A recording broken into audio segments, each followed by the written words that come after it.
Hello, what is your name? My name is Susana Cardenas. How old are you? I am 43 years old. What is your religion? I am Catholic. Are you married? Yes, ma'am. Okay, do you have kids? I have one, ma'am. How old? He is 11 years old. Okay, so how long have you been working in Hong Kong?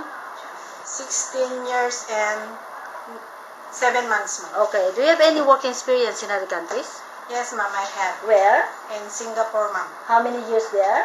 3 years, ma'am. Okay, so how long have you been working with your current employer? 3 years, ma'am. 4 years, right? Yeah, this Okay, so where's your employer living in? living in Xiaokewan, ma'am. How many square feet of your employer's house? 700, ma'am. Okay, how many family members there? 7, ma'am. How many children? 2 kids, ma'am. Okay, how old are they now?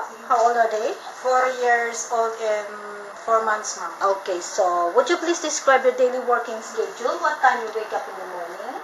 I wake up in the morning around 7:30, ma'am.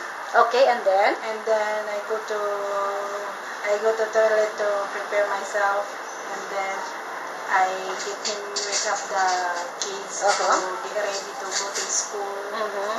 And Okay. then after that go back to home to work. Okay. To do work. Okay, do you go market? Yes, ma'am. Okay, so what in the afternoon, what time you cook or prepare for the dinner? It depends the one, ma'am. Okay, so what time you cook? Around 7, ma'am. 7. So what time they eat? Around 8:30 like that, ma'am. Okay, so after finish everything in the kitchen, so what time you go to bed? Around 11, ma'am. 11 o'clock. Okay, thank you so much. Thank